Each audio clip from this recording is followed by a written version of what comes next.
गांधी कौन है? आखिर गांधी ने किया क्या है? हैं? गांधी ने सच में आज़ादी दिलाई है? सच में गांधी जैसे थे? नहीं, हमें तो आज़ादी लोगों ने दी है। गांधी जी बिना लकड़ी बिना हथियार कैसे हो सकता है ऐसा? हो सकता है ऐसा? खड़क बिना साबरमती के संत तूने कर दिया कमाल, दे दी हमें आज़ादी। महात्मा गांधी जी के बारे में हम सब ये सोचते हैं कि उन्होंने किया ही क्या है। आखिर उन्होंने हमारे देश के लिए क्या किया है और हमारे लिए क्या किया है। तो आज इसी के बारे में हम कुछ चर्चा करेंगे कि गांधी जी ने हमारे देश के लिए क्या किया। गांधी जी गांधी अपने आप में एक एक युग है। अगर आप इतिहास के बारे में जानेंगे सोच सुन पढ़ेंगे तो आपको समझ में आएगा कि गांधी जी अपने आप में ही बहुत बड़ी हस्ती हैं।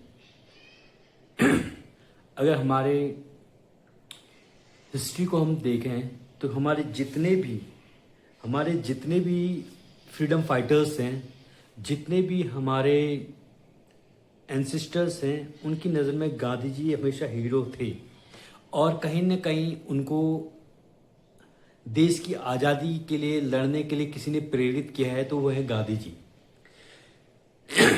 क्योंकि गांधी जी का अपने एक साधारण परिवार में जीवन जीना, उनके पिताजी राजकोट के एक जिन्हें आज राजकोट में बड़े ओहदे पे थे, जिन्हें को आज की तारीख में हम मुख्यमंत्री तक कह सकते हैं। और वे एक साधारण स्टूडेंट थे। उनकी लाइफ में उन्होंने कभी मतलब ये नहीं थे कि मतलब वो एक ब्राइट स्टूडेंट कह सकें। उन्होंने बैरिस्टरी करा, हाई स्कूल वहीं से गुजरात के लोकल स्कूल से उन्होंने हाई स्कूल किया, ग्रेजुएशन कर रहे थे। फिर उनके कोई साथी थे, वो चले गए अपने बैरिस्ट्री करने के लिए। तो उन्होंने वो गांधी जी भी चले गए उनसे साथ साथ। वहाँ गए तो वहाँ उन्होंने देखा कि भैया यहाँ तो बिना शराब और मांस के रहना सही नहीं है, नहीं रह सकते हैं, क्योंकि वहाँ कोल्ड है, वेदर वैसा है। बट उन्होंने अपनी माँ से वादा किया कि वो शराब को हाथ नहीं लगाएंगे और मांस नहीं खाएंगे। तो उन्होंने वहाँ जाके थियोसॉफिकल सोसाइटी की ज्वाइन की। वहाँ उन्होंने उनका इंटरेक्शन हुआ श्रीमद् भगवत गीता से।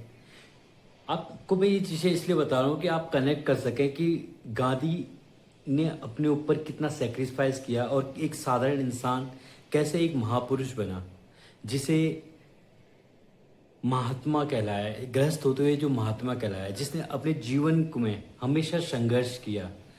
एक यहाँ बैरिस्ट्री करने फिर वह इंडिया वापस आते हैं। इंडिया में आते हैं तो उनकी बैरिस्ट्री चलती नहीं है, तो फिर वो अपने गांव वापस जाते हैं। वहाँ राजकोट में वहीं विद्यालय में एक टीचर के लिए अप्लाई करते हैं, बट उसमें भी नहीं होता है। तो फिर वो लोगों की क्या चिट्ठियाँ वगैरह कुछ जो भी उनकी अर्जियाँ होती हैं वो लिखना शुरू करते हैं। तो उसको लिखना शुरू करते हैं गांधी जी। तो उसमें क्या करते हैं, वो भी एक अंग्रेज़ के चक्कर में वो भी चला जाता है। तो फिर उन्हें अपॉर्चुनिटी मिलती है साउथ अफ्रीका जाने की। साउथ अफ्रीका जाते हैं तो वहाँ जाते हैं तो वहाँ पे उनका एनकाउंटर होता है उनकी जो रेसिज्म से फर्स्ट टाइम। अब रेसिज्म से वहाँ उनका एनकाउंटर होता है। तो एनकाउंटर होने के बाद उन्हें फर्स्ट क्लास की टिकट होने के बाद भी वहाँ से निकाल दिया जाता है। जिसको उन्हें गुस्सा आता है बट वो उससे वो दबा देते हैं और वो उसे सही टाइम पे हिट करते हैं। तो always said that his a Gujarati mind ना। तो वो क्या करते हैं फिर वहाँ पे अपना साउथ अफ्रीका में जो वहाँ पे जो कलर के और जो इंडियंस के साथ रंगभेद नीति होती है उसके ऊपर काम करते हैं ना। तो इसके ऊपर सारी चीज़ें वो करते हैं। उसके बाद वो वहाँ से फिर हमारा महामना मदन, तो उसके बाद हमारे उनके राजनीतिक गुरु थे, हम भूल रहा हूँ उनका ना। तो वो उन्हें इंडिया बुलाते हैं, इनवाइट करते हैं। या इंडिया में आने से पहले ही गांधी जी क्या बन गए थे, एक हीरो बन गए थे। उन्होंने अपना जो अहिंसा का जो शस्त्र था वहाँ यूज़ कर लिया था। कहाँ? साउथ अफ्रीका में। जब वो इंडिया आते हैं तो इंडिया उनको हीरोइक वेलकम किया जाता है। उसके बाद वो डायरेक्टली इन्वॉल्व नहीं होते किस पे, स्वतंत्रता संग्राम पे। वो पहले कहते हैं कि मैं फर्स्ट में इंडिया को देखना चाहता हूँ तो पूरी इंडिया का भ्रमण करते हैं। सारी जगह रहते हैं, वो अंडरस्टैंड करते हैं कि वह प्रॉब्लम क्या है। उसके बाद वो उन्होंने, मेरे टीचर बताते थे जब हम पढ़ते थे, तो उन्होंने केक खाया था सबसे में।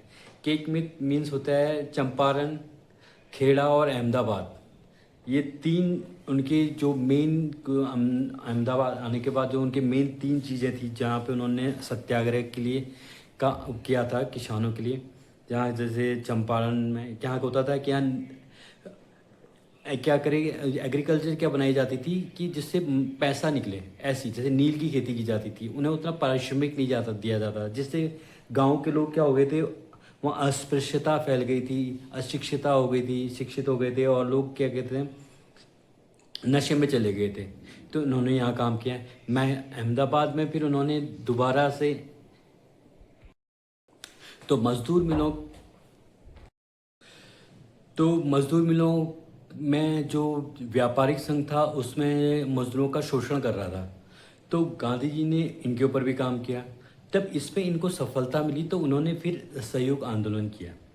असहयोग आंदोलन किया तो असंतुलन आयोग में क्या, आंदोलन में कुछ नहीं, उनकी मेन फिलोसफी ये थी, उन्होंने जब देखा इंडियन हिस्ट्री को पढ़ा तो उन्होंने देखा कि 1857 में जब पहली बार विद्रोह हुआ था, जिसे हम सिपोही रिवॉल्ट भी कहते हैं, तो उसमें सारे देश एग्रेसिव था, बट सबने हथियार डाले थे, बट फिर भी हम हार गए थे, लोगों को जान और मान की बहुत हानि हुई थी। तो गांधी ने इस चीज़ को समझा और देखा कि भैया अगर रिवॉल्ट करेंगे और हम हथियार उठाएंगे तो कहीं ना कहीं हम लोग मारे जाएंगे, और हम पहले भी हार चुके हैं। बट अगर हम इनको नॉन कोऑपरेटिव मूवमेंट अगर डालते हैं, अगर असहयोग आंदोलन करते हैं, तो इससे फ़ायदा क्या हुआ कि हमने गांधी जी के अकॉर्डिंग हमने क्या किया, उन चीज़ों को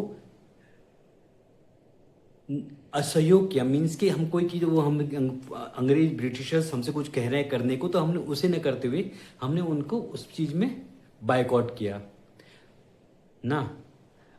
सविनय अवज्ञा का आंदोलन किया। सविनय अवज्ञा मीन्स कि विनय के साथ आज्ञा को न मानना। विदेशी वस्त्रों का बहिष्कार किया। मीन्स अगर आप सोचिए, आपको कोई काम, अथॉरिटी आती है, आपको कहती है आपको ये काम करना है, बट आप उस पे कोई एग्रेसिवली कहाँ रिप्लाई नहीं करते हैं, और आप उसके बदले क्या करते हैं, आप उस काम को करने से मना कर देते हैं पोलाइटली। तो क्या होगा, वो बंदा जो सामने वाला है वो आपसे धीरे धीरे क्या होगा, इरिटेट होगा। अगर वो आपसे इरिटेट होगा तो क्या करेगा वो, तो अगर वो आपसे इरिटेट हुआ तो आपसे हो सकता है वो अब्यूसिव हो सकता है थोड़ा वायलेंट हो जाए, तो हमने अहिंसा से ही उसे हिंसा पे ले आएंगे। और जब कि पूरे विश्व की नज़र आप पे चली जाएगी कि भैया ये बंदा तो बड़े शरीफ आदमी, ये किसी करना नहीं है, तो सराउंडिंग्स किसके पक्ष में होगी, आपके पक्ष में। तो यही सेम कॉन्सेप्ट महात्मा गांधी जी ने उस समय असहयोग आंदोलन में और सविनय अवज्ञा आंदोलन में करा। तो इन्होंने, क्योंकि गांधी जी को आइडिया था कि हमारे जो हिस्ट्री से, अब वैसे भी हिस्ट्री कहते हैं कि अगर आप हिस्ट्री से सीखते नहीं है तो ये हिस्ट्री तो आपको हिस्ट्री बना देगी। तो उन्होंने धीरे धीरे इन चीज़ों को अपने ऊपर ढाला, और इससे उन्होंने एक जन संघर्ष का रूप दिया। इस तरीके से गांधी जी ने क्या किया, एक अपनी एक छोटी सी चीज़ जो हमारे, हमने जो वेदांत में ना हो, कि वेदांत में में भी है, जैनिज्म में है, उसके बौद्ध धर्म में है, तो इसमें सत्य, अहिंसा, प्रेम, अस्तेय, ब्रह्मचर्य, इन चीज़ों को उन्होंने अपने जीवन में उतारा। तो इनसे जो जितने भी हमारे फ्रीडम फाइटर्स हैं, सब उनसे कहीं ना कहीं इंस्पायर थे। आप भगत सिंह जी को ले लीजिए, वो भी इनसे ही इंस्पायर थे। सुभाष चंद्र बोस को भी ले लीजिए, वो भी इनसे इंस्पायर थे। तभी उन्होंने क्या किया था, जब भी उन्होंने पहली बार आज़ाद हिंद फौज बनाई थी, तो उन्होंने उन्हें राष्ट्रपिता करके संबोधित किया था। तो इस हर किसी के कहीं ना कहीं जो महात्मा गांधी जी की जो हीरोइक आइडियोलॉजी थी, वो किसी ने हर किसी को इंस्पायर किया था। और उनके जो मोटो था आज की तारीख में भी एकदम फिट बैठता है। तो इस तरीके से गांधी जी ने हमारे लिए जो किया, उस चीज़ को हम आज अपने कुछ स्वार्थ के लिए ये नहीं कह सकते, ये हम गलत कह रहे हैं। तो गांधी जी अपने आप में एक युग है।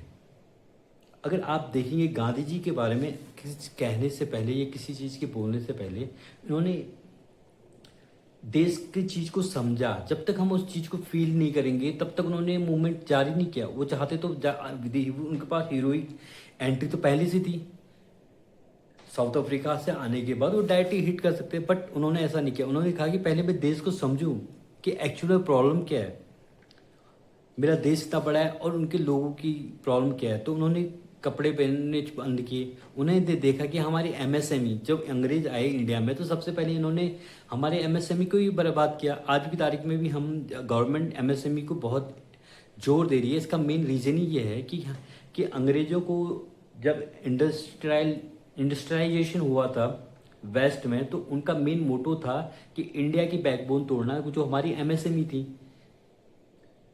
तो इसलिए उन्होंने चरखे को यूज़ करना शुरू किया और खादी अपनाओ, स्वतः अपनी चीज़ों को प्रोड्यूस करने को इसलिए उन्होंने किया। तो उनके कहीं ना कहीं जो उनका माइंड था वो उस तरीके से सोचते थे। लेकिन बाद में लोगों के आइडियोलॉजीज डिफरेंट हुए, बट मेन मोटो ये है, मेरी बात इस चीज़ की जो मैं आपसे ये बातें कर रहा हूँ, इसका मेन उद्देश्य ये है कि हम गांधी जी के जो उन्होंने हमारे लिए किया, हमारे समाज के लिए किया, हर वर्ग के लिए किया। उन्होंने बच्चों तक को, कि एक बार कहते हैं कि एक बच्चा भी अगर कोई चीज़ किसी को कुछ कहना होता था तो वो पहले अपने ऊपर इम्प्लीमेंट करते थे। मुझे याद है कि मेरे टीचर मुझे बताते थे कि बचपन में एक बार गांधी जी को इसकी दादी माँ लेके आई थी एक बच्चे को, और वो बच्चा बहुत ही मीठा खाता था, गुड़। तो वो लेके गई, गांधी जी ने उनसे कुछ नहीं कहा, वापस चले गई। दूसरे दिन आई, वो भी कुछ नहीं कहा। फिर तीसरे दिन आई, फिर भी उन्होंने कुछ नहीं कहा। पर एक हफ्ते बाद उन्होंने कहा गुड़ मत खाना। तो उन्होंने गांधी की जो बच्चे की दादी माँ आई, वो उन्होंने कहा महात्मा जी आपने तो इससे बस इतना कहने की इतने दिन क्यों लगाए। तो उन्होंने कहा क्योंकि ये गुड़ खाने की मेरी भी बहुत आदत है, मेरी कमजोरी, जब तक मैं उस चीज़ को नहीं छोड़ सकता मैं आपसे कैसे कह सकता था इस बच्चे से। और उस बच्चे ने उसी दिन छोड़ दिया। तो ये छोटी सी बात है, लेकिन इस कहानी इससे शिक्षा ये मिलती है कि उनको पहले कोई भी चीज़ करने से पहले वो खुद पे इम्प्लीमेंट करते थे। यही गांधी जी की सबसे बड़ी बात थी एज ए लीडर। और उन्होंने हमेशा कभी भी, उन्हें शांति का पुरस्कार 6-7 बार नॉमिनेट किया था, बट उन्हें नहीं मिला। इसका रीज़न क्या था? इसका रीज़न यही है कि गांधी जी की जो वैल्यूज़ हैं वो इससे बहुत ही ज़्यादा हैं किसी भी नोबेल प्राइज़ से। इसलिए हमें गांधी जी के बारे में कुछ भी राय रखने से पहले, कुछ बोलने से पहले उन्हें सम्मान देना चाहिए, because he is the real nation of father. और उनके जो उन्होंने जो चीज़ें दी हैं लिटरली अफ्रीका तक ने नेल्सन मंडेला जी ने अपनाई और उन्हें उसका बेनिफिट मिला। और हमें भी आज की तारीख में अगर आप अपने आप को आगे बढ़ाना चाहते हैं तो आपका पेशेंस लेवल हमेशा आगे होना चाहिए, क्योंकि आप 10 लोगों को मार नहीं सकते मगर 10 लोगों को प्रणाम कर सकते हैं। अपनी चीज़ों को, अपनी बात को रखने का एक दायरा होता है, एक कहने की तरीका होता है, जो गांधी जी ने हमें बताया। तो मैं इस वीडियो के माध्यम से ये बताना चाहता हूँ कि गांधी जी की जो आइडियोलॉजी थी, बिकॉज वो भगवान तो थे नहीं, बट एक महापुरुषों में होती था, हम उनकी कुछ नेगेटिव चीज़ को छोड़ दे सकते हैं। और हर इंसान है तो इंसान ह्यूमन टेंडेंसी है कि कुछ ना कुछ कमियाँ होती हैं, तो हमें इस बारे में ख्याल रखना चाहिए। जय हिंद, धन्यवाद, नमस्कार।